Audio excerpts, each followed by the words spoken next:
There's nothing to be afraid of. You are all your source itself. So why would you fear yourself? Come on now. We should be past that. But if we're not, I understand. And that's why I'm making this. All right, hey guys, welcome to my channel. This is the Primordial Goddess, and I have some messages for you today. I am going to be looking down at my notes because I took some notes to keep me on track, but I'm going to go ahead and get straight into the video, guys. All right, 7 things you should know to advance on your spiritual journey. So first things first, I'm going to get right into it. Let's just start with number 1. Number 1, you are a spiritual being inside of a physical body and a physical experience. You're spiritual first, then you are physical second. You're not the body, you are the soul that is inside of the body. Damian Marley said it best, if you ask me. Your body's just a vehicle, transporting your soul. It's what's inside of people, this beauty to behold. Okay. Number 2. When beginning and advancing in your spiritual journey, your connection with your ancestors should be your first and main priority. They are your first line of protection. They are directly connected to you through blood, ancestry, and DNA. Your ancestors should be your main priority. Building an ancestor altar, feeding your ancestors, talking to your ancestors, dancing with your ancestors, writing poetry to your ancestors, doing the things and feeding them the things that they like. And like I said, building an altar. There's so many videos about how to build an ancestor altar. You should do your research on that if you haven't already. And if you're a person who does work with your ancestors, I'm hoping that this is a constant relationship that you have with your ancestors, because if you are the type of person to only go to your ancestors when you need something or to ask them to help you with something and you don't build a relationship with them, you need your ass beat. I'm going to just be real. You need your ass beat! You need your ass beat! Because that's not how this works. That is not a healthy relationship. That is not a relationship of reciprocity. And if I was an ancestor, I wouldn't want to come to your ass either. If that's the only time you called me is when you needed something. So respect your ancestors. These are people that walk the earth just like you are. They understand, they love you, and they are there for you. And they're not only there when you need things, they're there for guidance. They're there to give gratitude to, because you need to thank them for the things that they did before you were even a thought. You know what I'm saying? Give thanks to your ancestors. Show appreciation to your ancestors. Respect your ancestors. Love your ancestors. They're your first line of protection and your first priority when advancing in your spiritual journey. Period. Oh, and another thing. Faith without works is dead. I know we hear that all the time. But literally, like, if you sitting and praying and begging for something, but you're not doing the work or taking the steps to receive and to bring those things and those vibrations into your life, it's dead. It's dead energy. It's dead faith, because it doesn't have anything to fuel behind it. You can't expect your ancestors to fuel behind it if you're not even willing to fuel behind it. Just like in the real world, it's the same in the spiritual realm. You can't expect someone to invest into you if you're not willing to invest into yourself. Period. And that's with doing the spiritual work too. That comes along with your faith. Okay. Number 3. You have everything you need within you and around you already. Our ancestors, when birthing this magic and directing their magic, they did not have all these fancy tools and elaborate candles and all of these things. They had the elements. They worked with the 5 elements of the earth, and those things worked very well for them. You know what I'm saying? So that's what they had, and that's what this magic and this energy is built off of, the elements. And that's honestly all you need. Of course, with the bond and the relationship with your ancestors, like you'd be unstoppable there, of course, but having tools and using pretty candles is nice for the mind. It's nice for your eyes to see things, you know what I'm saying, tangible things. I have a Venus and Taurus, so I appreciate seeing things that I can see, you know what I'm saying, to help me manifest. And it's all different for different people, but these are not necessities. If you want to be completely honest, everything that you need to manifest is within your hands. And that's where mudras come into play. Mudras, I'm not sure exactly how to say it. That's where mudras come into play, because literally your hands carry all 5 of the elements. And when you put them together and form certain shapes and vibrations and angles, when you form certain shapes and angles with your hands that contain the energy of the 5 elements, you literally change the frequency of your body depending on the mudra that you're doing, You can literally change the frequency of your aura and your energy field, and you can manifest things through the power of your hands. That's how powerful you are, and that's really all that you need. So understand me when I say that you have everything within you already. All right, number 4, fear. The vibration of fear cannot exist within the presence of vibration of love. You need to release all things that have anything to do with fear, anything connected to the vibration of fear, because it's a low vibration. And the thought form of fear attracts fear-minded things to you. So you need to release fear, because there's nothing to be afraid of. You are all your source itself. So why would you fear yourself? Come on now. We should be past that. But if we're not, I understand. And that's why I'm making this channel, so that I can help the people who aren't at that level of knowing to get there and to reach there and to free your soul and to free your mind, period. So the vibration of fear cannot exist within the presence of the vibration of love, period. And your ancestors and your spirit team cannot reach you as easy, if at all, if you live and you resonate in the vibration of fear. So it's time to raise your vibration, period. Transcend fear through the vibration of love, period. Do research on that, on how to release fear. Do mudras, do chants, do mantras, do things to work on that part of yourself, so that everything that you do is through the energy of love. And don't get me wrong, when I say love, I am not a being and I am not a spiritual person of all love and light, because I operate within the dark and within the light. I operate between both. I am balanced. You know what I'm saying? So yeah, if I have to cuss a bitch out and throw in a few cuss words and fucked up words in there to get my point across, I will. But I can also code switch. You got to be able to code switch. It's not even a code switch. It's just about my being in general. I'm a Gemini. My sun sign is a Gemini. And I'm able to communicate however I need to communicate that, and however I feel I need to communicate in that moment. So no, I am not all love and light. I am all balance, baby. I am love. I am light and I am darkness. I carry both energy.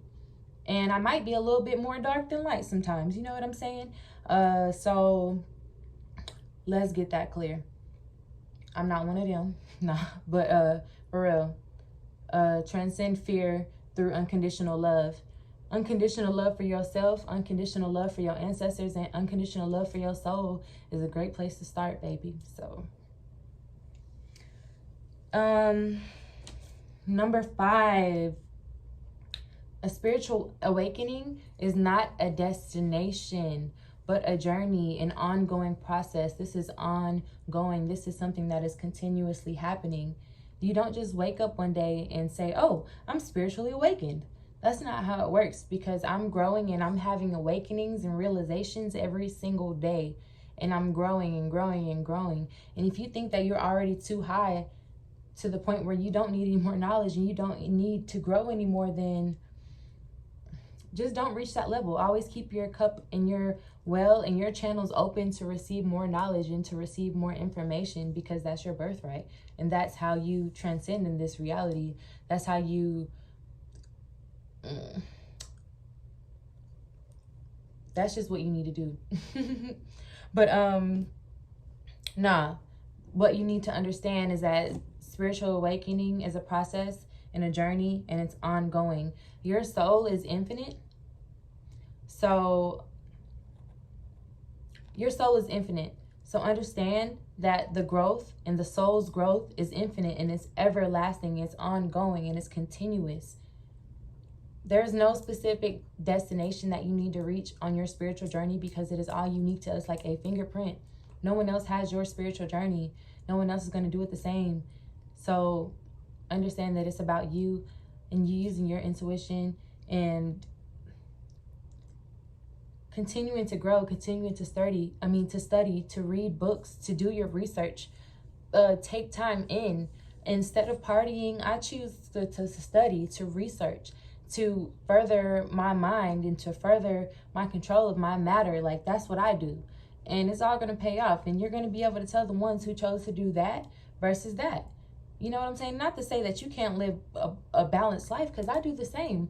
But I just feel like now specifically is a period of time to go within, to stay inside, and to go within and to do some research, to do some reprogramming, and really just building my spiritual body, my spiritual connection with my ancestors, with the spirits that I work with, all of those things. So understand, your soul is infinite, so there's infinite growth to be had.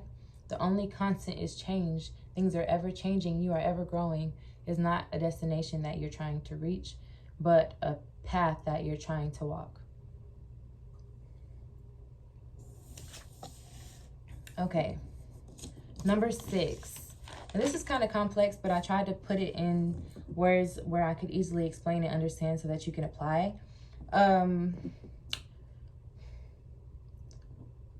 A step to achieving self-mastery would be to apply the principle of definitiveness. So what is that? What is the principle of definitiveness? So basically, it is a thought or a purpose that is clearly stated with authority and confidence. Clearly decided with authority and confidence. And I like to say a thought or a purpose with that. I'm not going to get into all of that, on this video, because it's not about that specifically, but go and do your research on definiteness of purpose and the principle of definiteness. Go do your research because it's very important. Definitiveness of purpose backed by definite plans and continually applied over time is one of the most effective ways to achieve self-mastery. I'm gonna say that again because I have it written down. Definitiveness of purpose backed by definite plans and continually applied over time is one of the most effective ways to achieve self-mastery. So understand, even if plans experience temporary defeat, the purpose does not change if the purpose is definite and if you are definite in your purpose. Understanding the difference between failure and temporary defeat is also very important. Do your research. Just go do your research. It's very interesting information out here, and use your intuition to guide you to the information that you do or not I'm sorry, my cat messing and stuff, that you do or do not need to be listening to. Use your intuition. That's partially what it's there for. So be discerning in what you listen to and what you take into your auric field.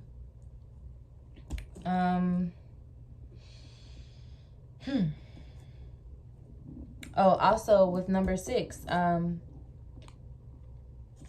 know what you want, adapt yourself to the laws of nature, and you shall have it. It's the most important thing in that statement is knowing what you want. Because I see a lot of people out here trying to manifest things, and me, myself included, and there are no clear intentions. And a lot of times that's my problem, is that I'm trying to manifest something and then my intentions aren't clear. So it's like, how can I manifest something without a clear intention? How can I ask my ancestors or spirits or anyone to help me with anything if my intentions are clear and I don't even know exactly what I want? So the most important thing in that phrase, know what you want, align yourself with that energy, and you shall have it. But I feel like the most important thing in that statement is knowing what you want. And setting intentions and manifesting, you need to be clear and exactly clear about what you want. That's why they expect so much detail, so that you can be clear about exactly what you want, Boom. And lastly, and I'm probably going to add a few little tidbits of things that I want to add on to the end of this. But lastly, number 7, spiritual maintenance is a thing. You shouldn't just do spiritual maintenance is a thing. You shouldn't just do a spell and expect supreme results without maintaining that spell and continuously working on it. For instance, if you're doing a love spell, whether it be on yourself or for someone else, that's something that you have to constantly work. You have to constantly speak to. You have to constantly raise the vibration of. You have to constantly charge and give energy to, so that it can produce the things that you put into that jar. Now, say it's like a sour jar or something. That's not the type of energy. If it's something negative, like a negative spell, that's not something that I would per se work inside of your house over a period of time, because it could throw off the balance in your space. So I wouldn't say that, but for spells and things that you're having faith in, for the most part, in that type of way, you need to continuously work on it. Just like the relationship with your ancestors, that's a constant thing that you need to be building, something that you constantly need to be working on. As in what you feed, like they say, what you feed, whether it be thoughts, whether it be yourself, a baby, it grows. So when you feed your ancestors the relationship and the things, it's not even about the things that they can do for you, but the power and the manipulation that they have grows stronger and stronger the more that you feed them, the more that you create that relationship with them. The intuition, the guidance that they give you, the more that you build a relationship with them, the more you're able to receive their messages in ways that you weren't able to before. So this is a constant thing. Spiritual maintenance is a thing. Protection is not something that you do just one time. Protection is something that you do over time, that you should be doing every day. If you're into spiritual work and you do things like this on a daily basis, you should constantly be protecting yourself. You should have constant forms of protection around you at all times. You shouldn't just be protecting yourself when you're doing a spell or when you're doing something negative, or when you should be always protected, because anything can happen. Anyone could try you. Anyone could try to send something your way.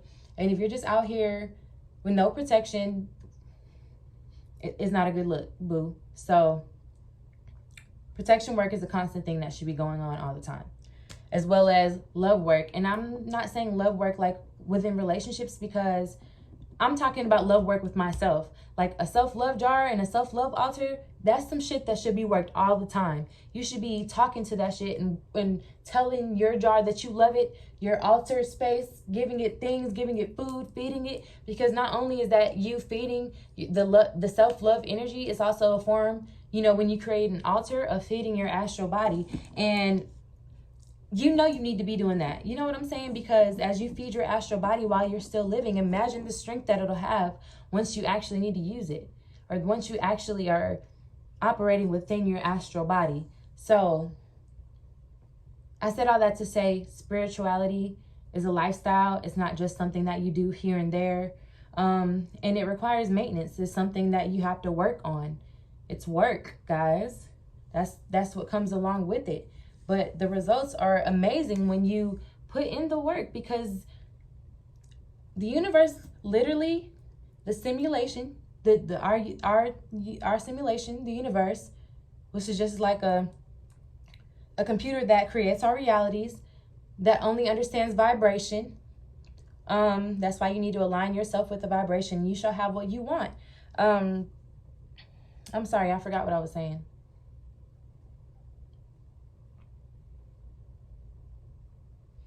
I'm gonna let that go. Maybe I wasn't supposed to say it. But spirituality is a lifestyle and not just something that you do here and there. Period. Something that you need to work on. And I was just wanted to say, like I said, I had a little things I wanted to say at the end. If you're gonna do some love work on anybody, and if you're gonna do a love jar and a honey jar and a sweetening jar on anybody, it should be on yourself first. Because then you will find that a lot of the love workings that you're doing, and a lot of the shit that you're trying to prevent within your love life, if you loved yourself just that much more, and if you put that much more love and energy to yourself, that's some shit that would just fall right out of your life, because you wouldn't be on the vibration to tolerate that shit anyway. So put yourself in a honey jar. Put yourself on a fucking altar. Work your fucking jar. Work yourself and bring that love and that energy and draw those vibrations, those money vibrations, those abundance vibrations, those wealth vibrations, those health vibrations, those magical vibrations into yourself, and watch the world around you fall in line. And that includes the lovers around you. They're going to fall in line too. Not to say that when you get married, you can't do a little love work here and there to maintain and to keep things spicy, but I'd say put yourself in a jar and then see what type of love you attract. I I think that's all, guys. I'm going to be honest. I have a little stuff I want to say after the end of this. I thank you for staying this long if you did. But I just want to say hey to my goddesses out there, to my tribe. I know that I'm drawing you guys in with my vibration. I've been working on that. I've been waiting so long to do this damn video. I've been waiting so fucking long to do this damn channel. And I'm not going to say I'm disappointed because I'm doing it now. But damn, why did it take me so long? Like, I just want y'all to understand out there, like, procrastination is a thing. And I've been suffering from that shit. But I'm letting that shit go. And I release the spirit and the energy of procrastination from my vibration and from my body so that I can get shit done. Okay? We just had a lunar eclipse and a blood full moon. That shit was beautiful. Y'all, I'm just hyped. My energy is hype, and I'm excited, and I'm ready. And I know that now is the time for me. And I know that my tribe is going to be attracted to me how they need to be. And I'm going to try my best. Well, no, I'm going to have consistent content out for you guys so that you can have some other channel of guidance on this spiritual journey that you might resonate with more. So thank you so much for watching this video. Thank you so much for making it this far. Love yourself. Talk to your ancestors. They love you. Yeah, guys, that's it. And that's all for this video. And I thank you guys this much for watching. Subscribe to my channel if you feel so inclined. Like this video. It helps with the algorithm. That's what I hear. So, you know, and thank you guys.